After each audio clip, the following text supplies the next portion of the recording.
The story of Grigory Yefimovich Rasputin begins far from the marble palaces of St. Petersburg, in a land of frozen rivers and silent forests where superstition ruled as much as the church. Siberia, vast, merciless, and ancient, was a place where miracles and curses felt equally possible. The people there spoke of spirits that lived beneath the ice and of wanderers who could heal with a touch or damn with a glance. It was in this wilderness, in the village of Pokrovskoye, that a strange child was born in 1869. His parents were peasants, yet even as an infant, he bore an uncanny stillness. The villagers whispered that his eyes were too knowing, his stare too ancient for a child. Some said he was touched by God. Others swore he was marked by the devil. As a boy, Rasputin was illiterate, wild, and often cruel. He stole, he fought, and he frightened those who crossed him with his unblinking gaze. But there was something magnetic about him. Animals seemed to calm in his presence. Women, even older ones, would hush their voices when he passed. And when he laughed, a deep guttural sound that seemed to rumble from somewhere beneath the earth, even the most pious men felt uneasy. The village priest once claimed that he saw the boy kneeling in the church at midnight, praying and weeping as if possessed.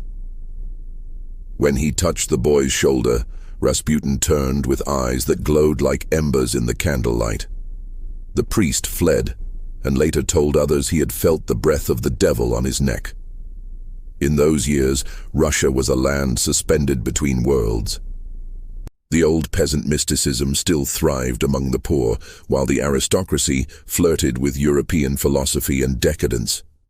The church held immense power, yet the hunger for miracles grew in the hearts of people beaten down by famine, plague, and endless winter. Prophets, healers, and holy wanderers, starets they were called, roamed the countryside, preaching visions and performing wonders. Rasputin would soon become one of them, though not in any saintly way. In his early 20s, after a sudden vision that struck him like lightning, Rasputin abandoned his wife and children and set out on a pilgrimage across Russia. He wandered barefoot, filthy, unwashed, proclaiming that God spoke to him through the wind. He slept in barns, healed the sick with whispered prayers, and confessed to strangers with startling honesty. Yet beneath the surface of his supposed holiness was something darker, a hunger that no prayer could satisfy. In his travels, he encountered a sect called the Klisti, known for their secret rituals of repentance that involved frenzied dancing and acts of sin to achieve divine purification. Their belief was simple and blasphemous. To conquer sin, one must first embrace it fully. It is said Rasputin took this creed to heart. Whether he ever truly joined the sect is uncertain, but the rumors clung to him like incense. Villagers began to whisper of the holy man who healed women through spiritual contact, whose prayers made them tremble, weep, and faint. Some called it divine ecstasy. Others called it seduction disguised as salvation. To Rasputin it was both. He preached that physical desire was not evil but a bridge to the soul, that the more one sinned, the closer one came to grace. In a world suffocated by the church's rigid morality, his words were intoxicating. To the faithful, he was a prophet. To the fearful, an agent of the devil. By the time Rasputin reached St. Petersburg, Russia's imperial capital, he had already built a legend around himself. The city, glittering with palaces and haunted by whispers of revolution, was hungry for miracles. It was the early years of the 20th century, and beneath the chandeliers and waltzes, the empire trembled. The Tsar, Nicholas II, was a ruler burdened by insecurity. His wife, Alexandra, was devout to the point of obsession. Their only son, the heir to the throne, suffered from a secret curse, hemophilia, a disease that made even the smallest wound life-threatening. Doctors could not cure him. Priests could not bless him whole. And so, in desperation, The royal couple turned their eyes toward the strange, holy man from Siberia. Rasputin arrived at the Winter Palace like a storm in human form. His beard was wild, his clothes smelled of sweat and incense, and his piercing blue-gray eyes unsettled everyone who met them. Yet Alexandra felt something in him she could not explain, an aura, a sense of power that transcended reason. When he laid his hands upon the young Tsarevich Alexei, the boy's bleeding seemed to stop. No doctor could explain it. Whether it was hypnotic suggestion, coincidence, or something more, to the Tsarina, it was a miracle. Rasputin had saved her son's life, and from that moment she believed him to be God's chosen servant. But others saw him differently. The courtiers whispered that the Tsarina had fallen under a spell. The church denounced him as a fraud, and in the salons of St. Petersburg, where champagne flowed like water, rumors spread that Rasputin was not a holy man at all, but a sorcerer, a seducer, a man possessed by the devil himself. He reveled in the scandal.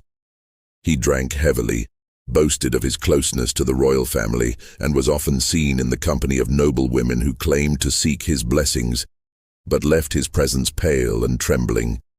It was said that his touch could drive women into hysteria, that his prayers sounded like spells, and that his eyes could strip a soul bare. Some called him healer, others tempter. In his presence, the lines between holiness and sin blurred until they became indistinguishable. The Tsar, cautious and naive, tried to ignore the gossip. He saw Rasputin as a simple peasant blessed with divine intuition. But Alexandra's devotion only deepened. She wrote letters calling him our friend, our holy man, our savior. She trusted his every word, consulted him on matters of health, politics, and faith. Through her, Rasputin gained power that few men in Russia had ever held, the ear of the royal throne. Ministers rose and fell based on his whims. Bishops feared his influence, and while the empire groaned under poverty, war, and unrest, Rasputin whispered into the heart of power like a serpent in Eden. To the people, he became a symbol of everything wrong, everything corrupt, everything decaying within the empire. Caricatures showed him as a demon holding the Tsarina in chains. Pamphlets described orgies in candle-lit chambers where he led noble women in frenzied prayers that dissolved into sin. Whether true or not, the image of Rasputin as the devil's incarnate took hold. He was no longer just a man, he was an idea, the embodiment of moral collapse, divine hypocrisy, and the end of Russia's innocence. And yet, when one looks deeper into those years, it becomes hard to tell where truth ends and myth begins. Did Rasputin truly heal the Tsarevich, or was it merely the power of suggestion? Did he preach salvation through sin, or did his enemies twist his words into blasphemy? Was he a manipulator, or merely a mirror reflecting the corruption of those who surrounded him? History does not answer. It only records the echo, a name that even now carries the chill of both fascination and fear. By 1913, as the empire celebrated its tercentenary under the Romanovs, the shadow of Rasputin loomed over it all. He was seen as both protector and destroyer. Some called him a saint, others the devil made flesh. But one truth was undeniable. Wherever he went, chaos followed. And as the empire inched toward war, Rasputin's grip over the royal family would tighten until it strangled them. He would walk the gilded corridors of the Winter Palace as if they were his own. He would bless soldiers at the front while cursing generals behind their backs. He would promise healing, whisper prophecies, and warn that no one could touch him, for he was protected by forces beyond mortal comprehension. Whether those forces were divine or demonic, no one dared to say aloud. The people began to see him not just as a man, but as a symbol of doom. Old folk songs were rewritten with his name. Mothers frightened children with tales that if they disobeyed, Rasputin would come for them in the night, with eyes that saw through walls. His legend grew, swelling like a storm cloud over the empire. And somewhere in the depths of his soul, Rasputin began to believe the myth himself. He had come from the frozen earth of Siberia, unwashed, uneducated, unwanted, and risen to stand beside the throne of the Tsars. To many that could only mean one thing: the devil had found his way into the heart of Russia. In the years that followed, Rasputin's presence at court became both a miracle and a plague. Those who met him in person described a man impossible to forget: tall, unkempt, his beard thick and oily, his hair hanging like the mane of a wild horse. His clothes were filthy, his fingernails cracked, yet his eyes burned with a fierce light that unsettled even the most disciplined souls. People said he could read hearts as easily as others read letters. They said he could summon tears from the proud and laughter from the dying.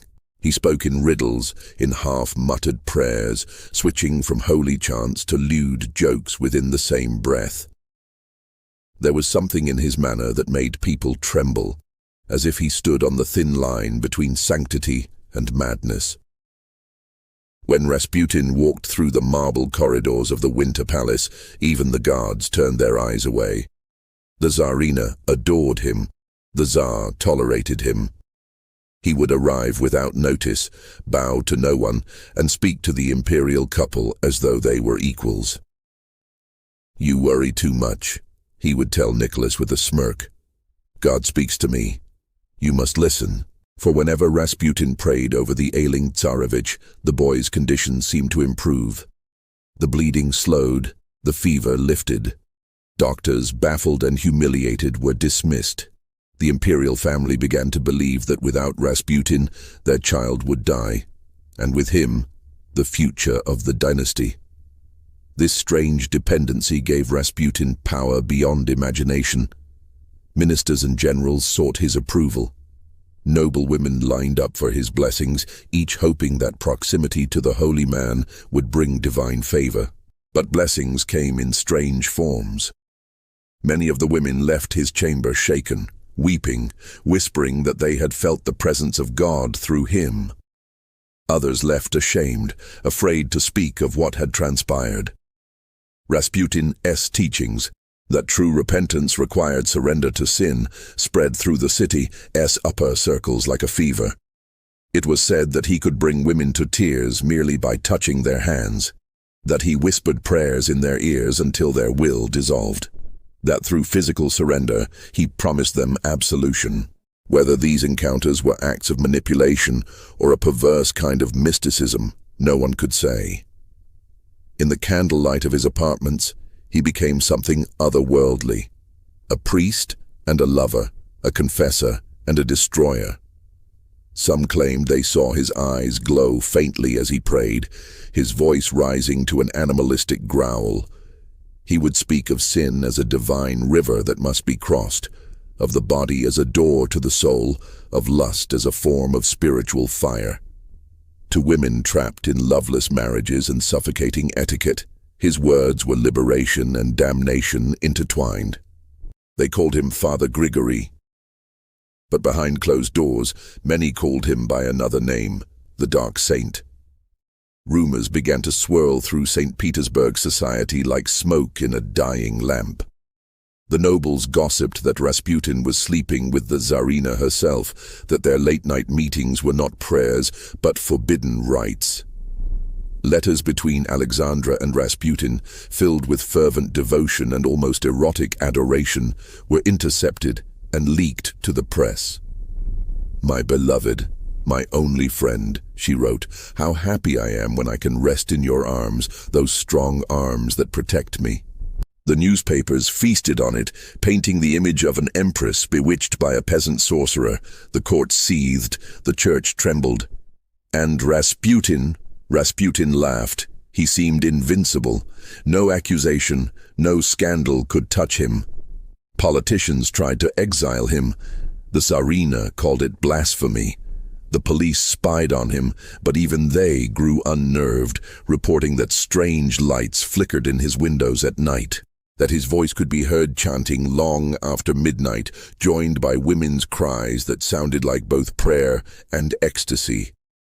He would emerge at dawn, calm, serene, his eyes gleaming as if he had communed with something vast and terrible. There were whispers that Rasputin could heal wounds with his touch, that he could predict the future, that he had survived assassination attempts by sheer force of will. Some said he could not die until he had fulfilled a prophecy known only to him, a prophecy that bound his life to the fate of the Romanov dynasty. "If I die by the hands of ordinary men," he once told the Tsarina, "you and your family will rule for centuries. But if I am killed by nobles, your throne will fall, and your sons will perish." She believed him absolutely. It became a curse that hung over the imperial family like a shroud. Outside the palace walls, Russia was collapsing. The Great War had begun, and the empire was bleeding itself dry. Soldiers froze in the trenches. Famine crept across the villages. Mothers wailed for their sons. The people began to curse not the Tsar, but the devil monk who whispered in his wife's ear. Rasputin became a scapegoat for all the suffering of a dying empire. Cartoons depicted him as a serpent coiled around the throne, whispering poison into the ears of the royal family. Priests preached that he was the Antichrist. And yet, night after night, people still came to his door seeking miracles. They came limping, coughing, desperate, and some left healed, others broken, and none unchanged. There are accounts from those who met him that defy explanation. One woman claimed that Rasputin cured her blindness after a single prayer. Another swore that he predicted her husband's death to the very day. Even those who hated him admitted to feeling his strange power, the sense that he could see straight into the deepest, darkest part of one's soul. "He spoke to me," one aristocrat later wrote, "and I felt as though I had confessed every sin I had ever committed without saying a word." Whether he was a charlatan, a hypnotist, or something far stranger, Rasputin seemed to embody the turmoil of the age itself. Half mystic, half monster, fully human and yet entirely beyond comprehension. His nights became legendary. Banquets that began with prayer ended in drunken ecstasy. Women would join him, laughing and crying, chanting his name. "We must sin," he would cry, "so that God may forgive us." The servants whispered that these gatherings were not mere parties, but rituals, that Rasputin would anoint the women with oil, mark their foreheads with the sign of the cross, and then lead them into acts meant to purge their flesh of corruption. To the devout, it was blasphemy.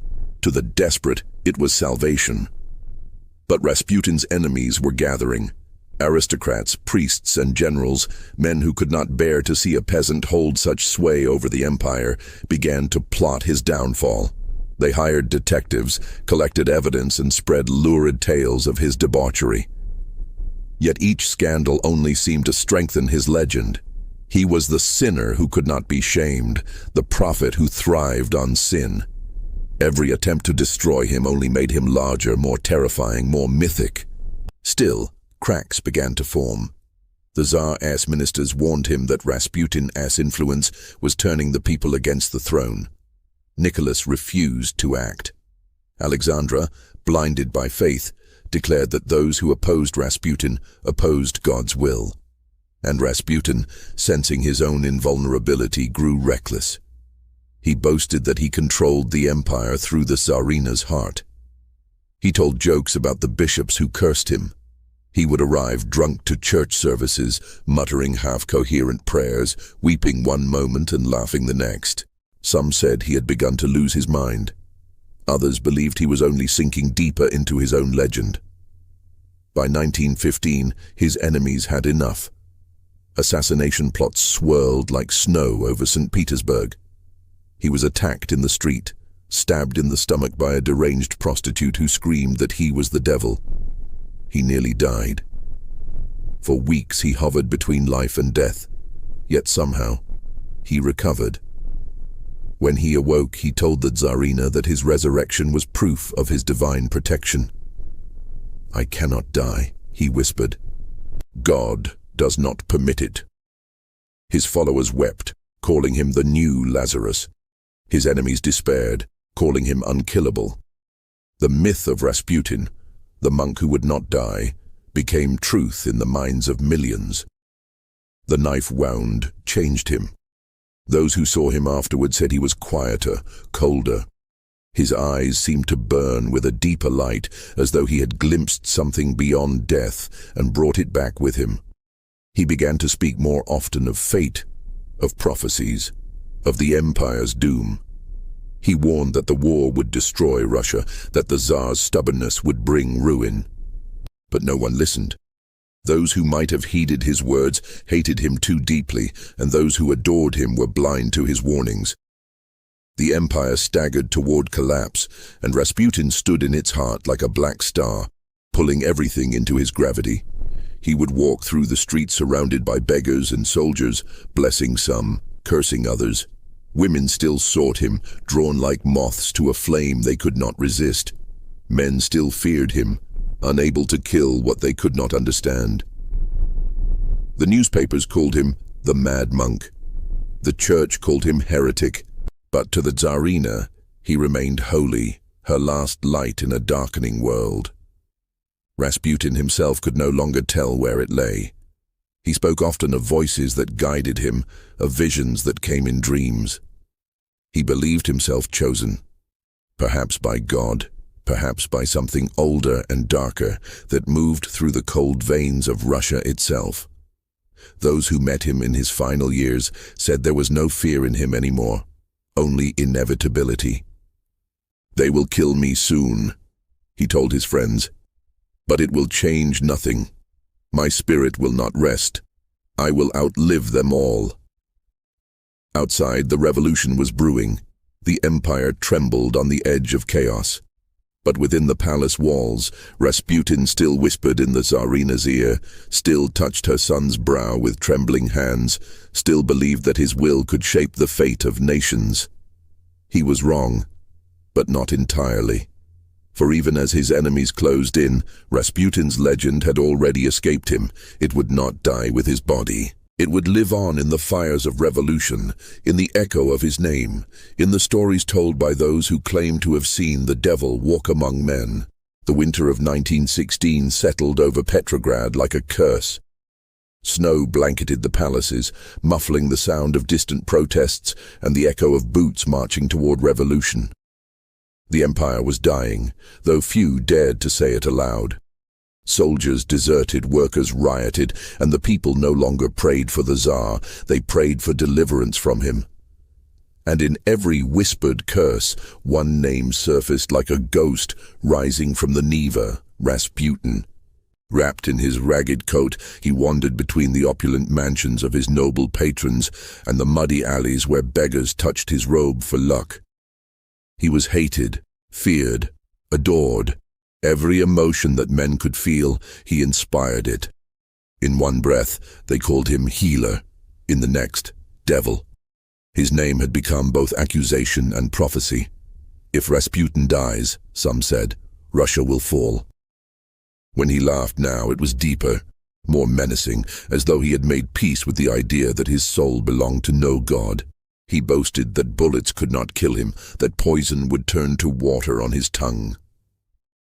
"I am protected," he told a friend, his voice hoarse with drink. "Those who raise a hand against me raise it against heaven itself." He said these things half in jest, but even his laughter carried the weight of conviction. But the noble families of Russia had reached their breaking point. Their empire was crumbling, their influence fading, and they blamed one man for it all. The war had emptied the treasury, the peasants were starving, and the Tsarina had become a national obsession of hatred, believed to be a German spy and bewitched by her holy devil. In the midst of this chaos, a small group of men decided that salvation could only come through blood.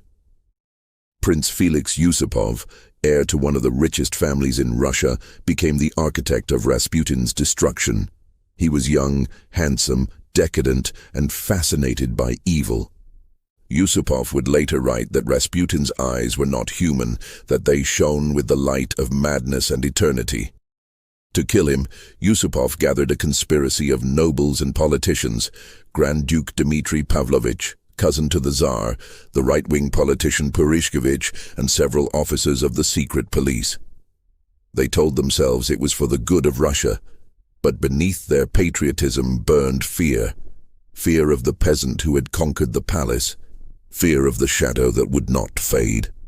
The plan was elegant in its simplicity and drenched in symbolism. Rasputin, who had preached salvation through sin, would be lured to his death through temptation. On the night of December 29, 1916, Yusupov invited him to the Yusupov Palace under the pretext of meeting his young wife, Irina. Rasputin, ever fond of noble company and fine women, agreed. He dressed in his best robe and crossed himself before leaving his home. To his daughter, he murmured, "If they kill me tonight, you must not weep, for it has been foretold." The palace was silent when he arrived. In the basement, Yusupov had arranged a table with cakes, wine, and pastries, all laced with cyanide. A gramophone played a slow, mournful song. Rasputin entered, smiling, his eyes gleaming with amusement. "So this is where the prince hides his angels," he joked. Yusupov poured him wine, offered him the cakes. Rasputin ate and drank greedily. Hours passed. Nothing happened. The poison should have killed 10 men, yet Rasputin laughed and asked for more wine. "You worry too much, Felix," he said softly. "The devil takes care of his own."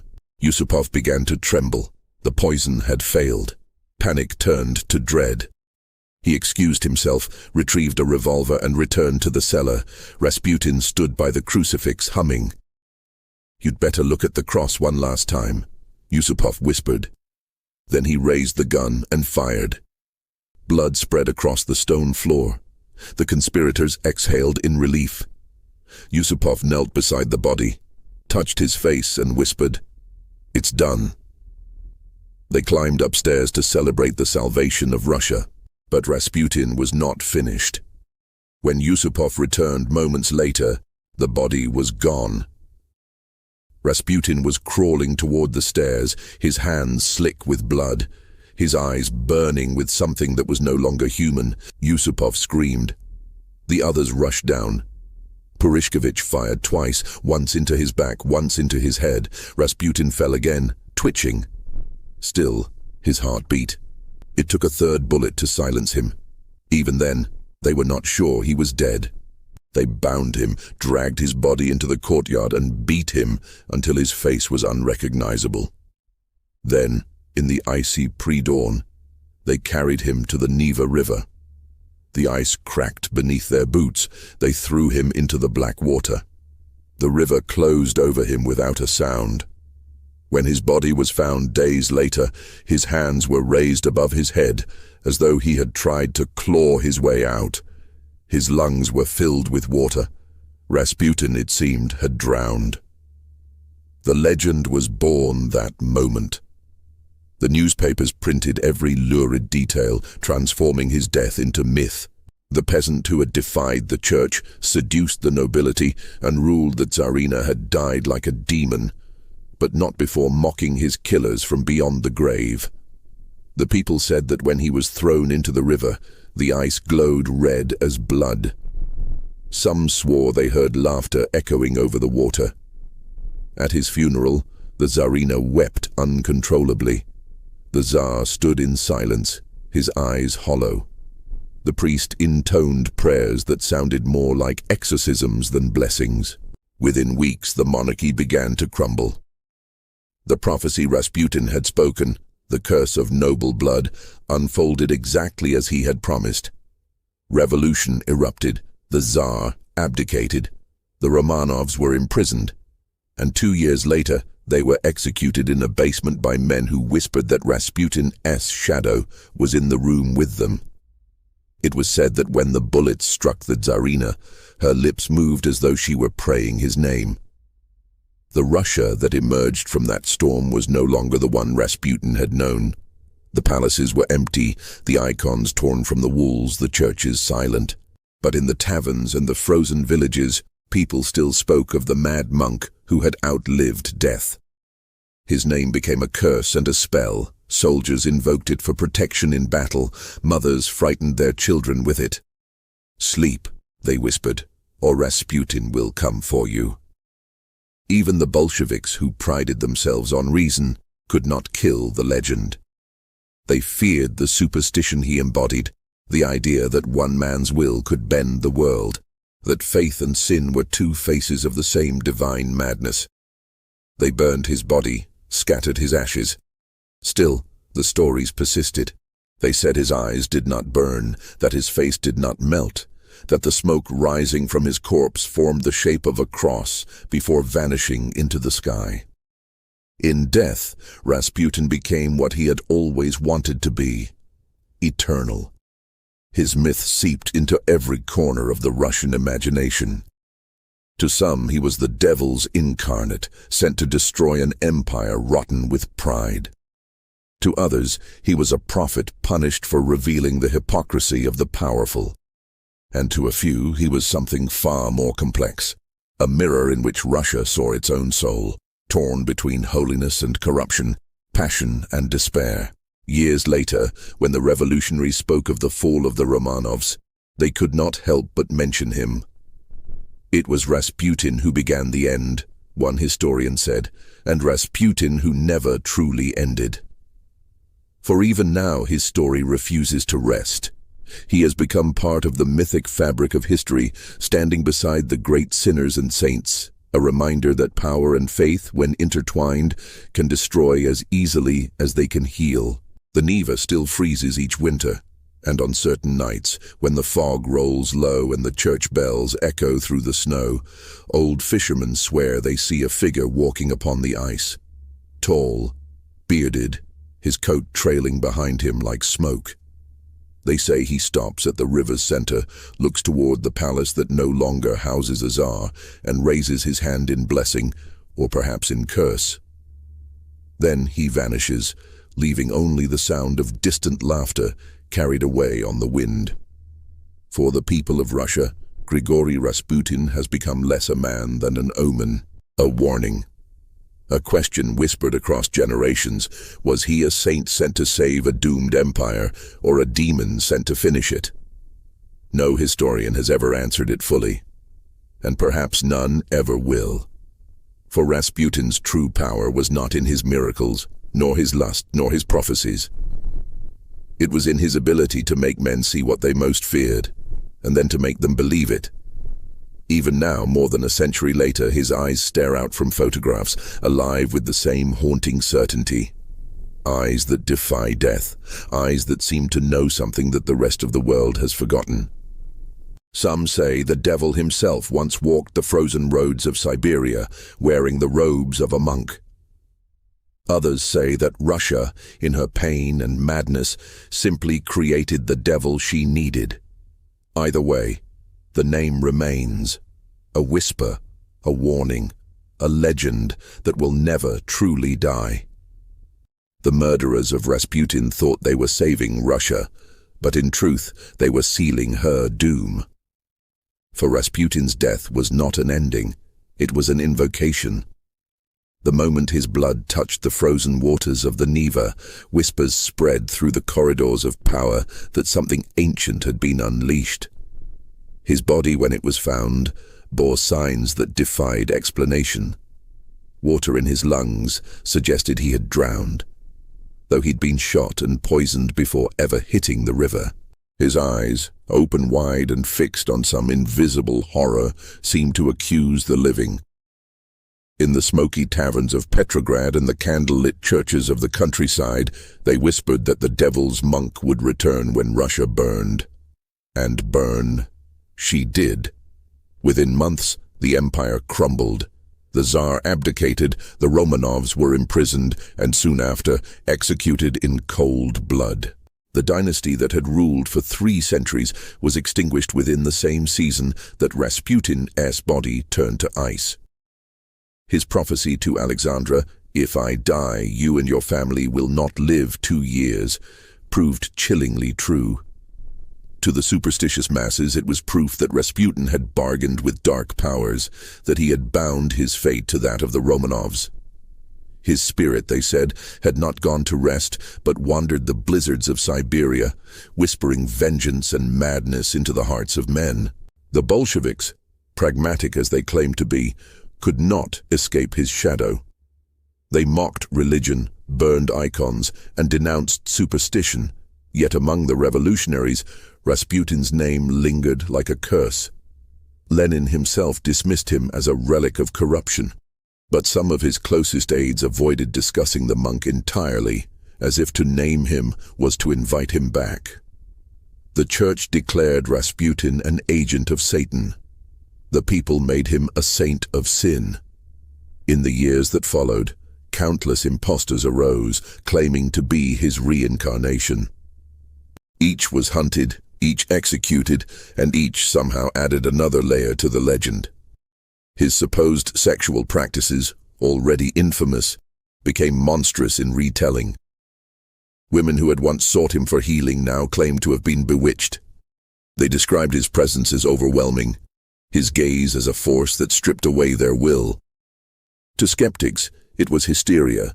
To believers, proof that Rasputin had channeled divine or infernal power. Priests preached sermons warning against lust, disguised as holiness. Artists painted him as a saint wrapped in serpents, his hands dripping with both oil and blood. The duality of Rasputin, the healer and the corrupter, the monk and the devil, became Russia's reflection of itself, a nation torn between piety and depravity. In the years after his death, the story of his murderers took on its own curse. Prince Yusupov fled to Paris, haunted by dreams of Rasputin rising from the ice. He confessed years later that he could still feel the monks' eyes on him at night. Even abroad in exile, they could not escape the echo of the name they had tried to bury. In cafes and salons, Russian émigrés whispered of Rasputin as if he were still alive. Some claimed to have seen him walking through the fog along the Seine or boarding trains bound for nowhere. Others said his eyes appeared in their dreams before tragedy struck. It was as if, in killing him, they had unleashed something they could not contain. Meanwhile, in the new Soviet Union, Rasputin was recast as the symbol of everything that had been wrong with the old regime. The Bolsheviks used his legend as propaganda, a warning of how religion and monarchy had rotted Russia from within. Pamphlets depicted him as a drunken pervert manipulating a weak-willed czar and his hysterical wife. Schoolchildren learned his name as a synonym for decadence. Yet even as the regime sought to erase him, his image persisted underground, carved into icons, painted in secret, whispered in lullabies. The peasants, who had once seen him as one of their own, remembered not the corruption, but the miracles, the child he had saved, the illness he had cured, the blessings he had bestowed with rough, calloused hands. To them, he was still a man touched by God, misunderstood by the powerful. In the 1920s and 30s, as Europe descended into madness again, Rasputin's myth took on a new shape. Western writers and filmmakers turned him into a symbol of the exotic East, a land of mysticism, danger, and sensuality. He became the archetype of the mad monk, the sorcerer who seduces queens and whispers into the ears of kings. Each adaptation distorted him further, making him both more monstrous and more compelling. He was no longer merely a man. He was a concept, an embodiment of corruption's allure. Even as the truth of his life faded, the legend grew until it consumed history itself. There is a story, perhaps apocryphal, perhaps not, that Stalin once ordered the NKVD to locate Rasputin's burial site, fearing that his spirit still lingered. Some say the body was exhumed and burned, the ashes scattered to prevent resurrection. Others insist the fire refused to consume him, that his heart beat once more before the flames died. No record confirms it, but the myth remains. That Rasputin's essence could not be destroyed by mortal hands, for in every age that followed, he returned, sometimes as a villain, sometimes as a prophet, always as a mirror to the darkness within men.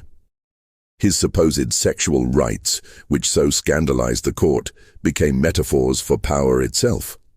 His intimacy with the Tsarina was retold as an allegory for Russia's own seduction by mysticism. In art and rumor alike, his body became the stage upon which sin and salvation danced. His appetite was not merely physical, it was cosmic, consuming, reflective of a world in which faith and desire had become indistinguishable.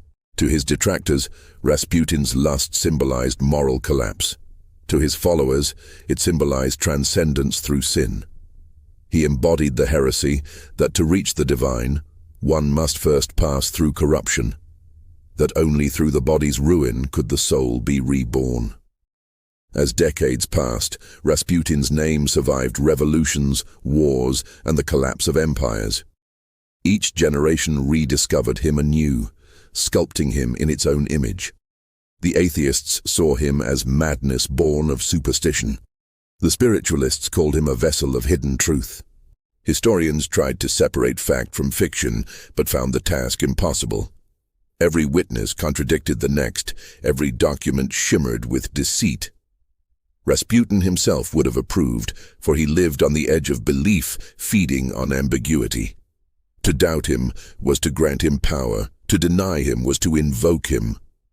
Like the devil he was accused of being, his strength lay in being both real and unreal, both man and myth. Even now, his eyes stare out from old photographs, black and bottomless. Scholars analyze them, searching for clues. Was he mad, or simply enlightened beyond his time? But perhaps the answer lies not in his mind, but in what he awakened in others. Rasputin's true gift was not healing, nor prophecy, nor seduction. It was revelation. He revealed what the Russian Empire truly was, fragile, feverish, and haunted by its own contradictions. Through him, the world glimpsed a truth too terrible to bear, that faith can be indistinguishable from madness, and salvation can come wrapped in sin. If the devil ever walked the earth, he did not come with horns or fire. He came barefoot through the snow, wearing a monk's robe, carrying the scent of incense and sweat. He came with laughter, with lust, with words that promised eternity. He came as Grigory Yefimovich Rasputin, the man who healed with one hand and destroyed with the other, who kissed icons with the same lips that whispered blasphemy, who promised salvation and delivered ruin.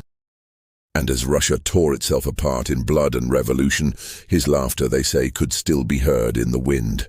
It was not the laughter of victory nor of despair, but of something older, an immortal amusement at the folly of men who believed they could kill a myth. The myth of Rasputin did not die with his body.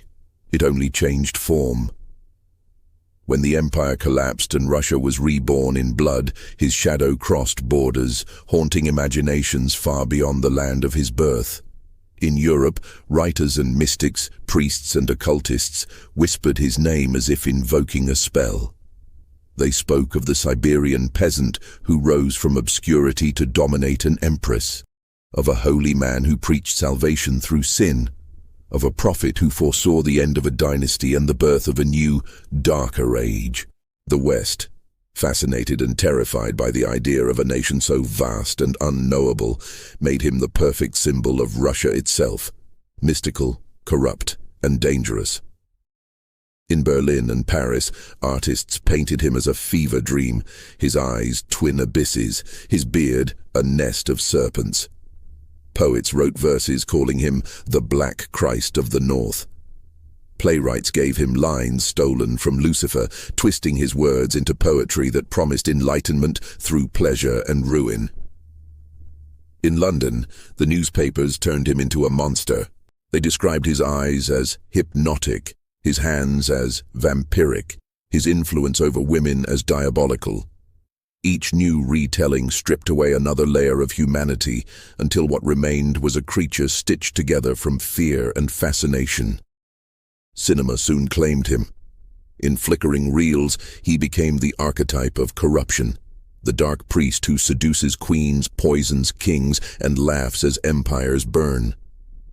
The early films of the 1920s exaggerated his features until he seemed barely human. His eyes gleamed like those of a predator, his movements serpentine. Audiences gasped, and the legend grew. In these portrayals, Rasputin was no longer a man of contradictions, but the embodiment of them. He was temptation incarnate, both savior and destroyer. Yet behind the spectacle, scholars tried to unearth the real Rasputin. They found little certainty. His letters alternated between divine ecstasy and crude obscenity. His contemporaries described him as both healer and drunkard, mystic and fraud. Even those who hated him admitted his charisma. A few rare voices, women who had known him, spoke of his gentleness in prayer, his power to comfort the suffering. They said that when he touched them, they felt light as air, freed from pain and guilt. Was that hypnosis or holiness? None could say. As the decades passed, Rasputin's myth expanded with every retelling. In the spiritualist circles of Europe and America, mediums claimed to channel his voice. They said he spoke of a coming storm that would engulf the world, that he warned of wars to come and empires yet to fall. His image appeared in occult texts beside that of Aleister Crowley and other mystics of the age. Some believed him a fallen saint, a man who had seen God too closely and gone mad. Others insisted he was a demon wearing human skin, sent to sow chaos in the twilight of Christendom. Himmler's occult division collected artifacts said to have belonged to Rasputin, hoping to harness his power. They believed his relics held the key to influence minds, to summon obedience through fear. Whether they found anything or not is lost to history, but the myth of Rasputin, the sorcerer, grew stronger still, nourished by war and darkness. In the Soviet Union, the regime tried to silence his name, but he persisted in the whispers of the countryside. In villages across Siberia, peasants still lit candles to his memory. They called him our holy sinner, a man chosen by God to bear the weight of Russia's sins. Old women told their grandchildren that Rasputin wandered the forests at night, his eyes glowing like coals, blessing those who did not fear him. Some claimed to have seen him in dreams, standing by rivers, his hands outstretched, murmuring prayers that no one could understand. To the new atheistic order, such tales were dangerous, yet impossible to erase. In secret monasteries, forbidden hymns were sung in his name. The lyrics called him the bridge between flesh and spirit, a title that hinted at ancient pagan roots, older than Christianity, older than the empire itself. To these hidden faithful, Rasputin was not a scandal but a vessel of divine fire, one who had carried the chaos of creation within him. They said his lust was not sin but sacrifice, his madness not corruption but the burden of knowledge, too vast for mortal minds. Western fascination reached its fever pitch in the post-war years. Books sold millions of copies, each promising to reveal the true story of Rasputin, each contradicting the last. Was he a healer or a hypnotist, a visionary or a fraud? The lack of certainty only deepened the allure. His sexual excesses became legend, some accounts describing orgies that blurred into religious ecstasy, others painting him as a man tormented by his own desires. But the truth was likely both simpler and stranger. Rasputin's sexuality was inseparable from his spirituality.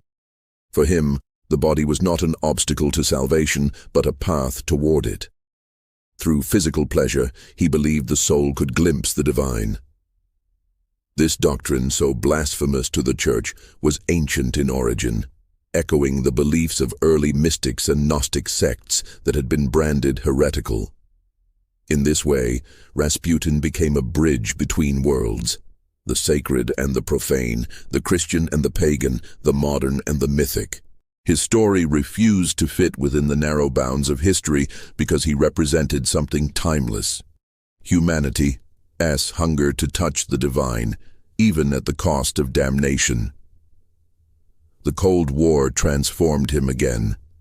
In the West, Rasputin was reinvented as a symbol of communist Russia's secret power, a sinister figure lurking behind the Kremlin's Iron Curtain. In spy novels and films, he appeared as the archetype of the manipulative Russian, combining mysticism with menace. Meanwhile, in Russia, artists and thinkers quietly reclaimed him. Some saw in his life the tragedy of a man crushed between worlds, a peasant mystic destroyed by a corrupt aristocracy and a fearful church. Others viewed him as a martyr of intuition in an age of reason.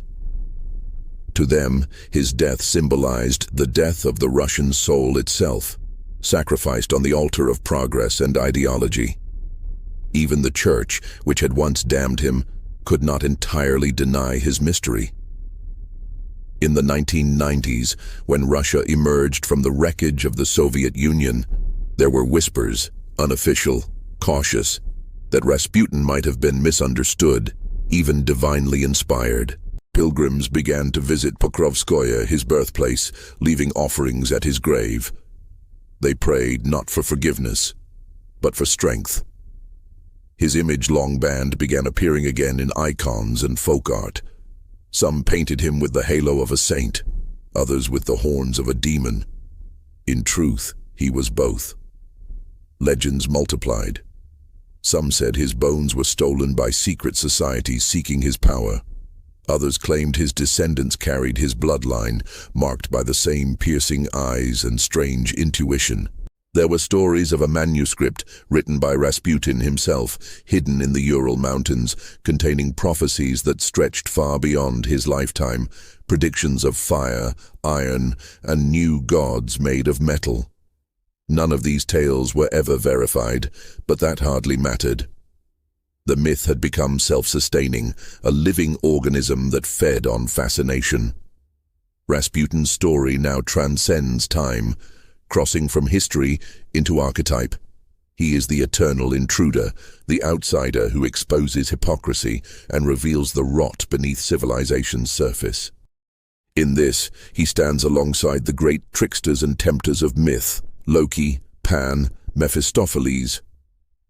Like them, he embodies the uncomfortable truth that creation and destruction are intertwined, that enlightenment may spring from sin.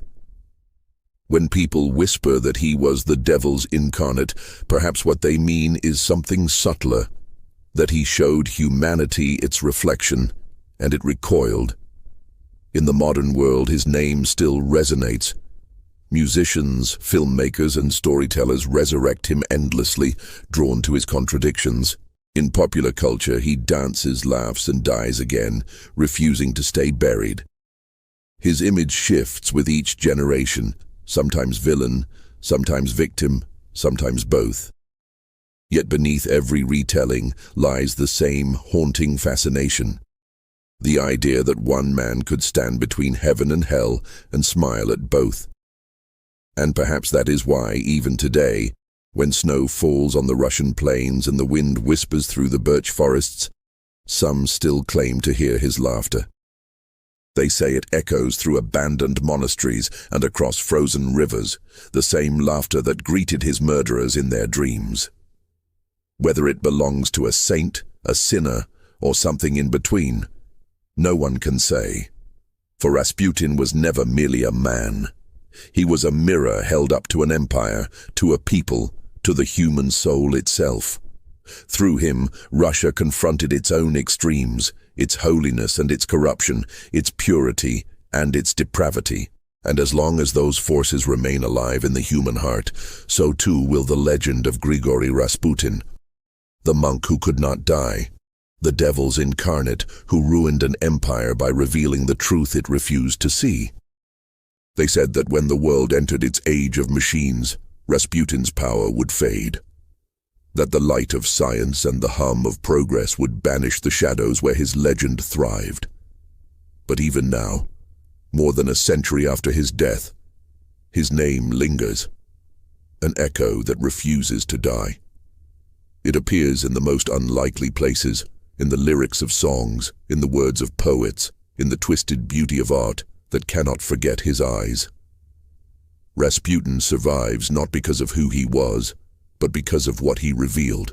He showed that every empire, however holy it pretends to be, is built upon desire. Desire for power, for faith, for love, for meaning. He stripped away the veneer of piety and revealed the fever beneath. The court of Nicholas and Alexandra believed themselves chosen by God. Rasputin reminded them that even chosen flesh still burns. To the nobility, he was a scandal, an embarrassment, a peasant intruder. To the masses, he was proof that heaven might favor the unclean. And to the Tsarina, he was both salvation and temptation entwined, the man who promised her son's life at the cost of her own soul. In this paradox lies his immortality. Every attempt to destroy Rasputin has only made him stronger. His assassins drowned him in ice, yet he rose again in myth. The church cursed him, yet his followers built secret altars.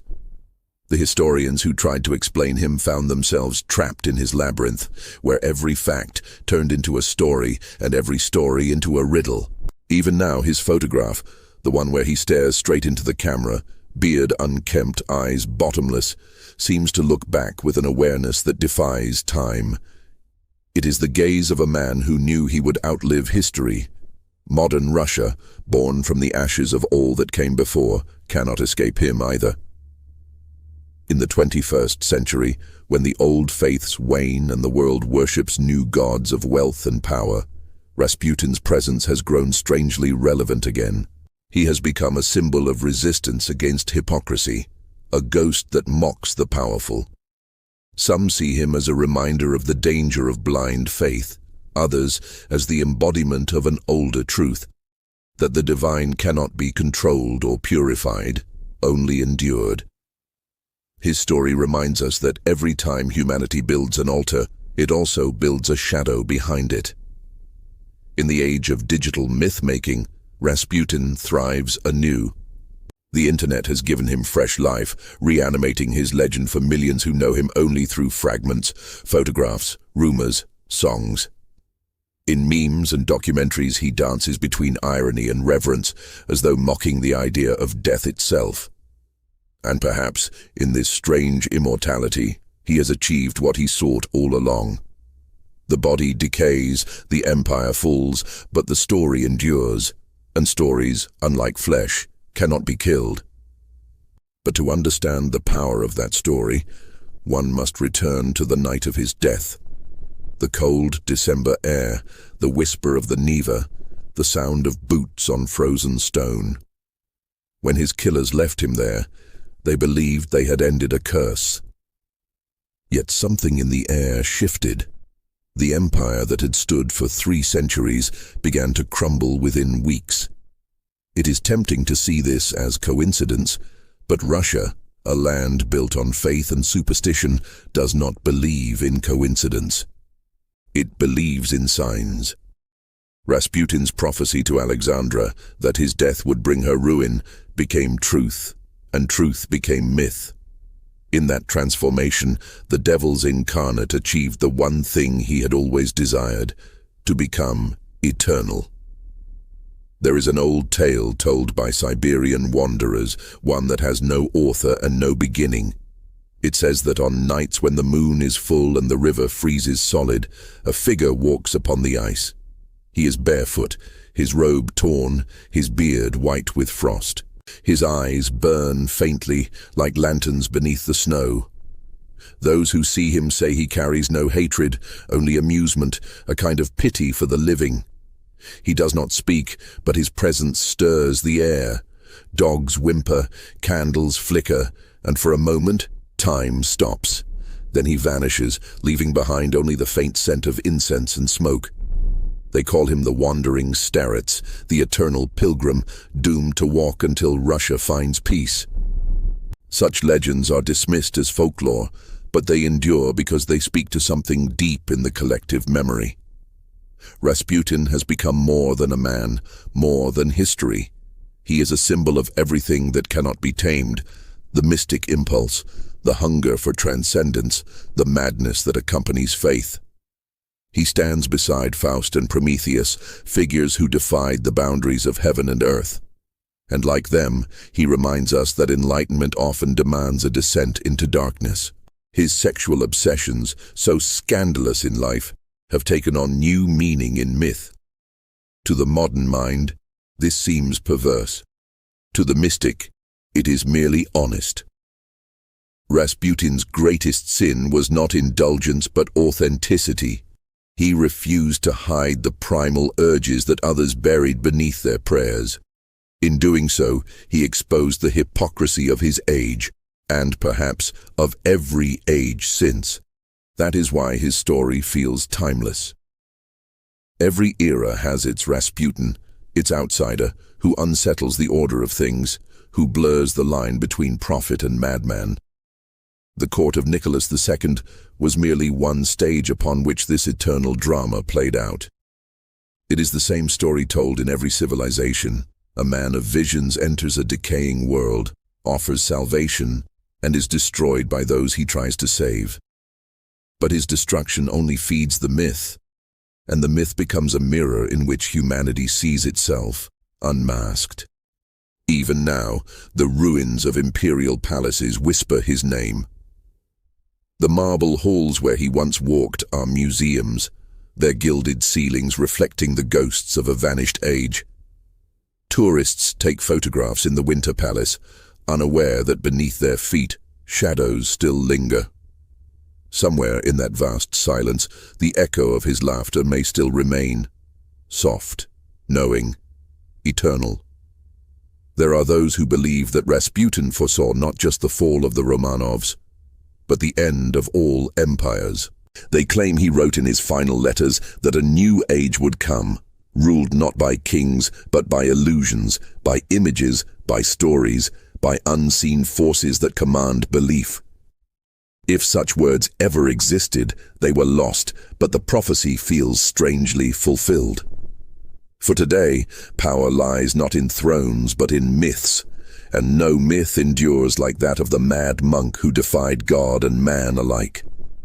And so the legend continues. Historians will debate him forever. Psychologists will dissect his mind. Theologians will argue over whether he was saint or sinner.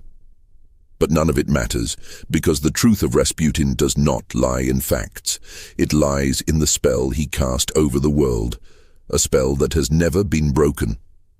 Perhaps when the wind howls across the steppe, it carries fragments of his voice, whispering to the living, "You tried to kill me, but I was never yours to kill." For Rasputin was not merely a man, nor even a devil. He was a reminder that beneath every empire's gold lies decay, beneath every prayer lies desire, and beneath every soul, no matter how pure, the darkness waits. He was both warning and prophecy, both healer and destroyer. And though a century has passed since the bullets and the ice, his legend lives on, eternal as sin, unkillable as faith. When night falls over the domes of St. Petersburg and the river turns to glass beneath the stars, the city holds its breath. Somewhere in that vast silence, a shadow seems to move. A ripple disturbs the frozen surface. The sound is faint, a laugh or perhaps only the wind. And then, from the depths of time, the whisper returns, as it always does. The devil never dies. In the end, the story of Grigory Rasputin is not about one man. It is about the eternal struggle between purity and corruption, between the yearning for light and the seduction of darkness. His life unfolded at the edge of an empire that was already dying, a theater of gold and guilt where the boundaries between faith and madness had vanished. He stepped into that void and became both priest and parasite, savior and sinner, the embodiment of every contradiction that defined the human soul. History remembers him as a monster, a sorcerer, a perversion of holiness. But myths remember him differently. They remember the laughter in his voice, the certainty in his prophecies, the power he held not over the weak, but over those who thought themselves unshakable. He destroyed not because he wanted to, perhaps because he couldn't help it. He revealed the fragile illusions of a world pretending to be divine, and perhaps that is why his name endures long after the palaces have fallen and the royal blood has turned to dust. Rasputin reminds us that the sacred and the profane are never far apart, that every civilization hides its own forbidden prophet, the one it must kill to preserve its illusions, and when that prophet dies, the illusion dies with him. So when we speak of Rasputin, we are not simply telling the tale of a mad monk who ruined an empire. We are speaking of something larger, the human hunger for power disguised as faith, for desire disguised as salvation. He was the devil we needed to see to recognize the devil within ourselves. And somewhere, in the echo of his name, we can still hear the laughter of a man who understood too much. That history is not written by gods or kings, but by those who dare to play both.